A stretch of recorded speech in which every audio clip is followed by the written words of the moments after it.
I am Rebecca Theodore Vachon, and you are watching Awards Watch. Today, we are joined by actor Robbie Amell, star of the Amazon series Upload. Welcome, Robbie. Thank you. Thanks for having me. You're welcome. Listen, I've been telling everybody about this show. Oh, thanks. Yeah, it's so, the way I know a lot of people are comparing it to The Good Place, and I'm like, yes, but no. Sure. But can you tell us what Upload is about?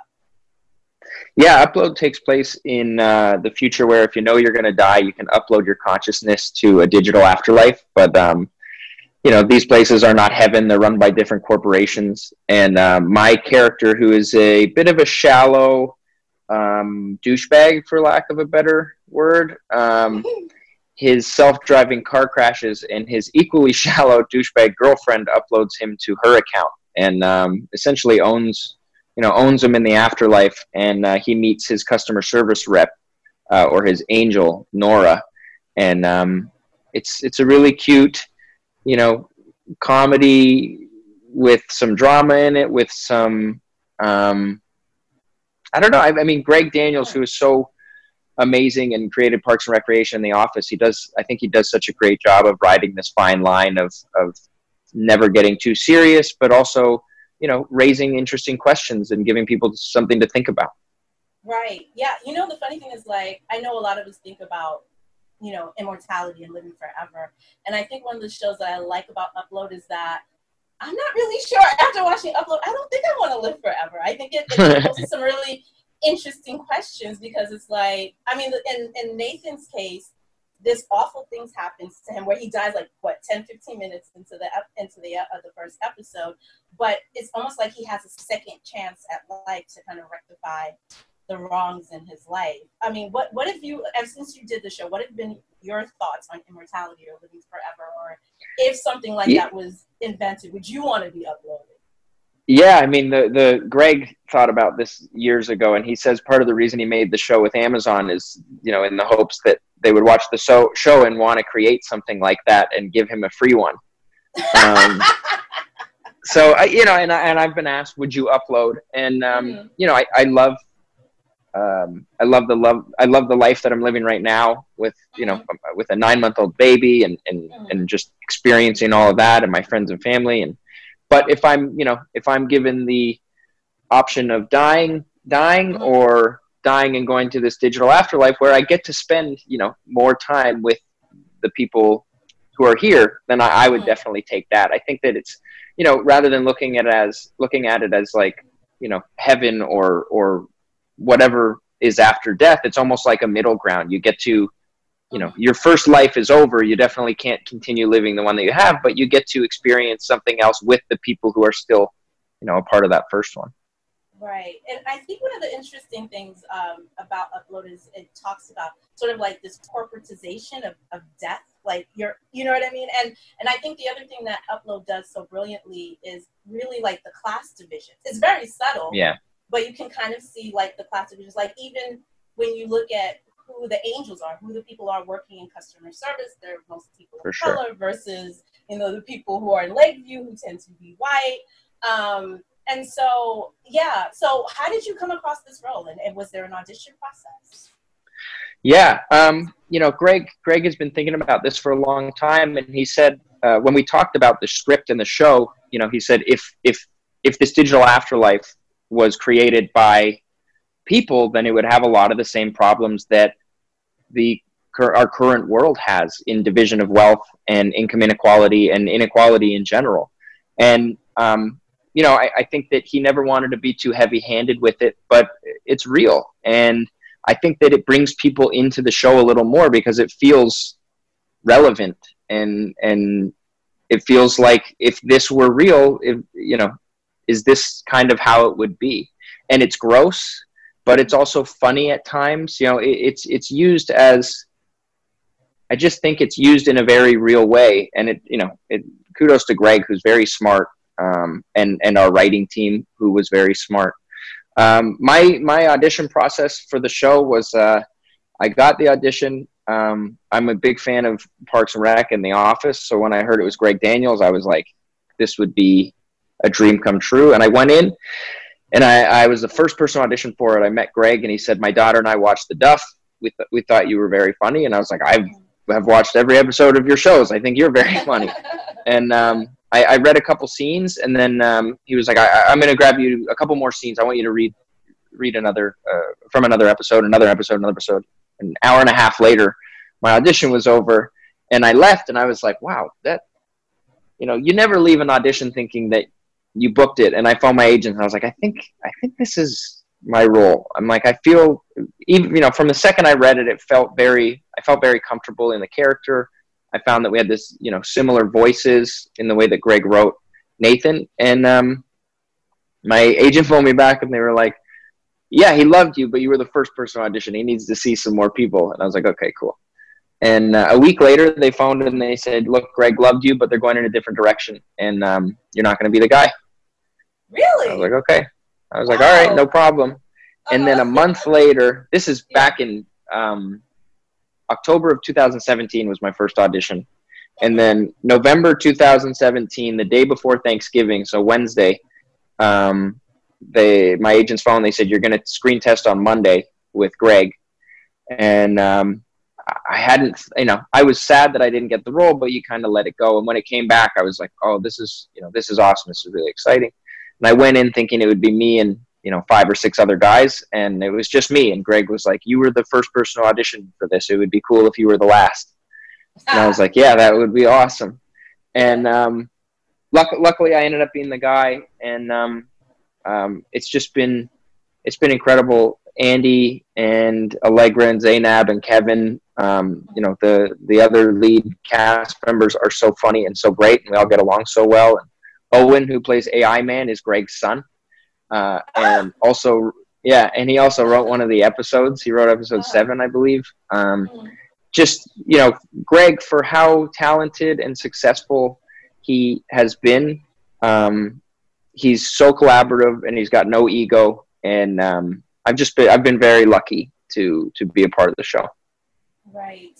So a little bit about Andy Allen, who plays Nora.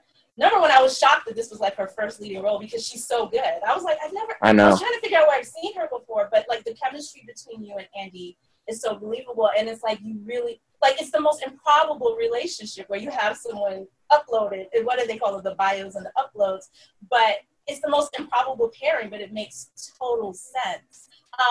Did you guys have a chemistry reading, or when she was cast, before she was cast? Or? She was the last person to read for Nora. I chemistry read with like 6 or 7 different Noras and 6 or 7 different Ingrids. Mm-hmm. And Andy was the last one. And I mean, how do you not fall in love with Andy? She's so charming. She is so sweet. And that, it's so funny in the audition process. There are people that, you watch people as being on the other side of it for once. I saw 6 or 7 different people who all could have been the girl. They all did such amazing reads. Like, it's so hard to choose. And then Andy comes in, and it has nothing to do with, not that it has nothing to do with her acting. Her acting was fantastic, but who she is innately really bled through the character. And you're like, that's her. That's Nora. She's, you have to get behind this character. You have to fall in love with them. You have to, Nora's the beating heart of the story. And Andy was just, was that right away. And what was really great for us was, we don't know each other in the pilot. We meet. It's not like, we have any kind of relationship. And, that was kind of how it worked for us. We didn't know each other very well. We got to know each other, as myself and Andy, as Nathan and Nora got to know each other. And luckily we get along great. We love to make each other laugh.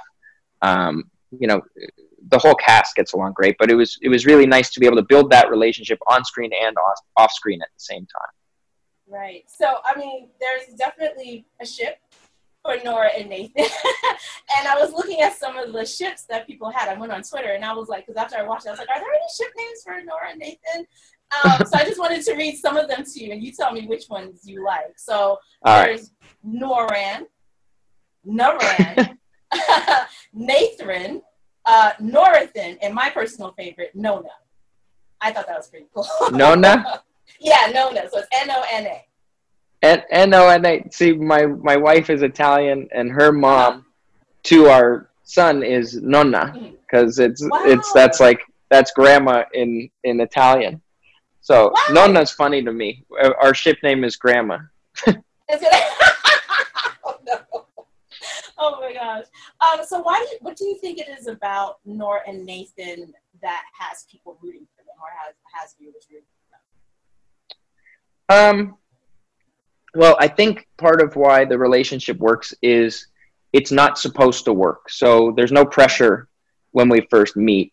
for Um, them? even though there's obvious, chemistry, she's living and in a different world than I am. I'm an upload.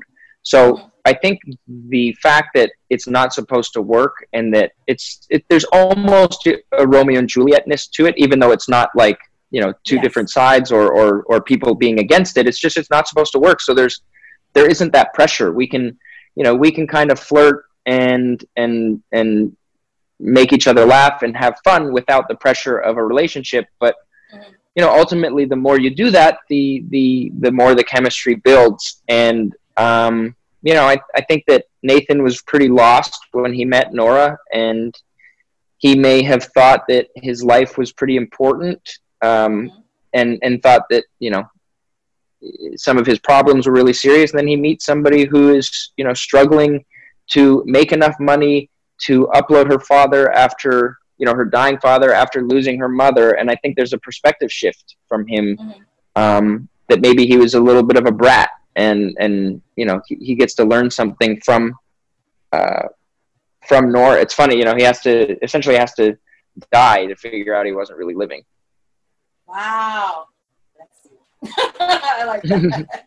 Yeah, yeah. And so the other one, I mean, there's sort of a triangle going on in the show. You also have Ingrid, your girlfriend before your character dies. And I love Allegra Edwards in this role, because she's like, one minute you just want to hate Ingrid, and then I she know. does something where that she's just so endearing.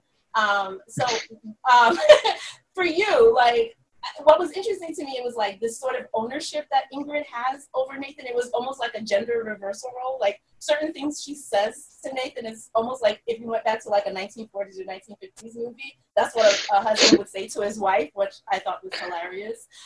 Yeah. So what was it like working with Allegra, just kind of building that relationship between Nathan and Oh, Allegra's so funny. The only reason she can get away with some of the things she says on the show is because she's actually like just so kind and so sweet. So she's one of those people that can say something and you're like, what the hell did she just say? But when you're watching it, you get to laugh along with her, and Yeah. you can hate her, but you also love her. You kind of love to hate her. And I think that there were really sweet moments that Greg created with like the episode where I'm like talking to Nevaeh, I'm like, don't let her straighten your hair. And then she's like, let's do our hair the same. And then she's got the curly hair. Like, just things like that I thought were really sweet and kind of showed that other side of Allegra. And then that family dinner where you meet her family, Mm-hmm. and they all talk to each other like that. You're kind of like, oh, she's this is how somebody can turn out this way, but isn't necessarily a bad person. And I just think that that's an interesting way of looking at people and relationships in the world. Some people happen to be a victim of their upbringing or their circumstance. Not that it's an excuse. People should be able to learn and educate themselves and make their decisions. But from a comedy television standpoint, I think it's an interesting tool. Right. Yeah, because one of the things that I really like about the writing for Nathan is like we see this trope all the time, right? In like rom-coms and romantic dramas where you have like the lovable jerk, right?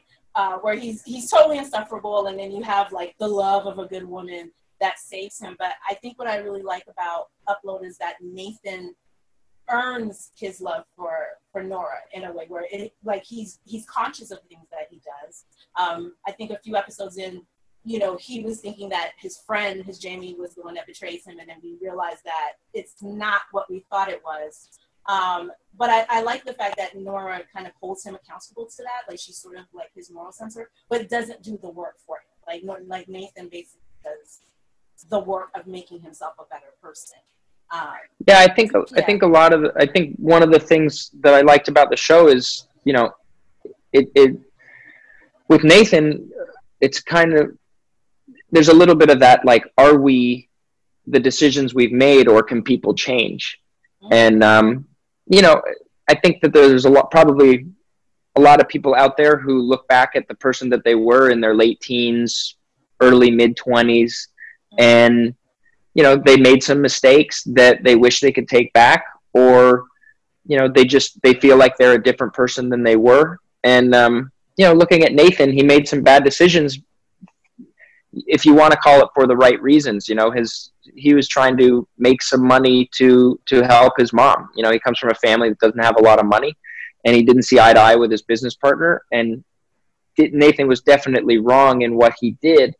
But I think there's a lot of people that can look at that and say, you know, I may have made that same mistake, because you make a lot of sacrifice, or you make a lot of decisions based on the people you love and the people around you. And hopefully, you know, you can learn from the ones that, from the mistakes, or from those mistakes, and become a better person. Right. So I don't want to give anything away, but the season finale, those last few seconds where we see Ingrid and Nathan together, is it what we think it is? I don't want to give anything away, but did Ingrid do what we think she did? Because I was like, oh no.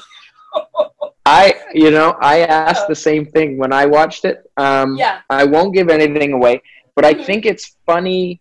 I think it's really funny if she did.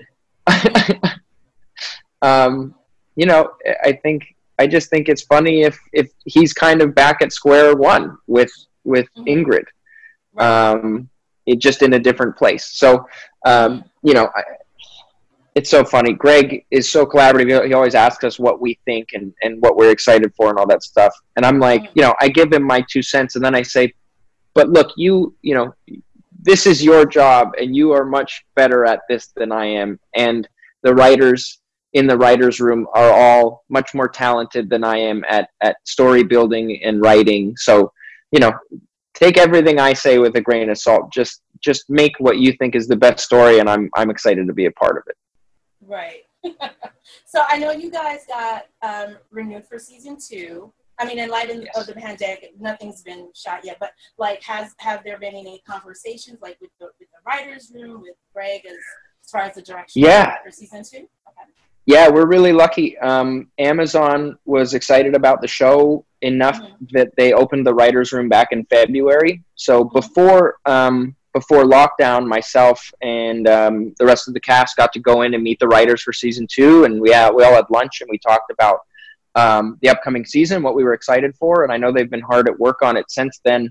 I mean, obviously they transferred from a regular writers' room into probably a Zoom room, but I believe they have been hard at work on it since then. Luckily, you know, we premiered very strongly, which is awesome and very exciting. So I know that we are a priority for Amazon to get back to work, and luckily the numbers are low in Vancouver, so hopefully we can get back to work sooner than later. Oh, that's good. That's good. So as in light of like this whole pandemic, with the Hollywood industry shutting down, I mean, I'm sure you've had a lot of time to think about you know, the projects that you do or the projects that you want to do. Like, for instance, I know that you there's going to be a spinoff of the Code 8 movie that you did for Netflix. Has there been any movement on that, as far as like meeting with the writers and the producers, or is that on hold? Yeah. So we have a deal with Quibi right now. And you know, we always planned on, or we always hoped that we would be able to make more sequels, versions of Code 8. You know, it's a passion project of mine and my cousin, and Jeff Chan, who directed it and wrote it, is one of my best friends. So Jeff and Chris, the other writer, have been really hard at work on the next iteration. We have a couple other writers in Toronto that we've been working with to get a fresh take on the characters and on the world. But we're really excited to get back to work on that. You know, hopefully I mean, ideally, I wrap up Upload, and Steve wraps up the first season of his new show, and we can jump right into Code 8 and have something for people, you know, as soon as possible. But we were really excited about how we premiered on Netflix, and being the #1 movie for a week was bigger than we ever imagined, you know, our little independent movie would be after starting with a short film. Right, right. So the other thing too, I want, in light of we're living in like these really intense political times right now, particularly with the Black Lives Matter movement. And there's been discussion not only, you know, as far as the police brutality, but as far as Hollywood, how Black Lives Matter impacts the Hollywood system as well. So I just wanted to know, being an actor and producer, what have been your thoughts, like just the conversations that have been going on as far as BLM, as Black Lives Matter, and just going forward in like the movies that you will be attached to, or movies that you will produce as far as like the inclusivity? Because I know Code 8 is directed by Asian American actor, director Jeff Chan. So have there been any thoughts, like, you know, or conversations with your producing partners, like going forward, or just any roles that you will take going forward, like, you know, what that cast will look like behind and in front of the camera, or just using your platform and your influence to kind of be an ally, so to speak? Yeah. I mean, right now I'm trying to listen as much as possible and amplify the voices of, you know, my Black co-stars, my Black friends, and I'm just trying to educate myself and really just, you know, obviously systemic racism is such a problem in this country, and I'm trying to do everything I can to make sure that I am on the opposite side of that. You know, anything that I can do to support my friends and their friends, but at the same time, you know, I think that it's such a large problem that it's really amazing to see so many people coming together and so many people making the decision to educate themselves and to make a difference and try and be better. You know, as a white person, I think that we need to hold other white people accountable. I think that that is a huge start. You know, when you see something or you hear something, then you need to say something. You need to hold that person accountable. It's not fair to be silent and just let it slide. You know, for me, having a 9-month-old baby and having COVID still be something that's out there, I haven't been able to go to any of the protests or the marches, which hurts and, you know, isn't something that I'm especially proud of, but I have to take care of my family first. But I'm trying to, you know, do my part on social media and just amplify the voices of the people that I think are making smart points and things that, you know, that seem so obvious. And it's sad to me that it isn't to part of the population. So, you know, as a producer, as an actor, then, you know, myself and Jeff, we talk about this. I mean, we talked about this back on Code 8. We wanted to have an inclusive cast. And we were very lucky to read and audition people of all races, and we found some incredible actors. Vlad Alexis out of Montreal and Toronto was incredible. Liza, who thankfully was a friend of ours and did the, you know, took a chance with us on the movie. We just got really lucky with, you know, being able to have a very diverse cast. Great. Well, that's all the questions that I have. Thank you so much, Robbie. Great. Thank you. It was really nice talking to you. Nice speaking too.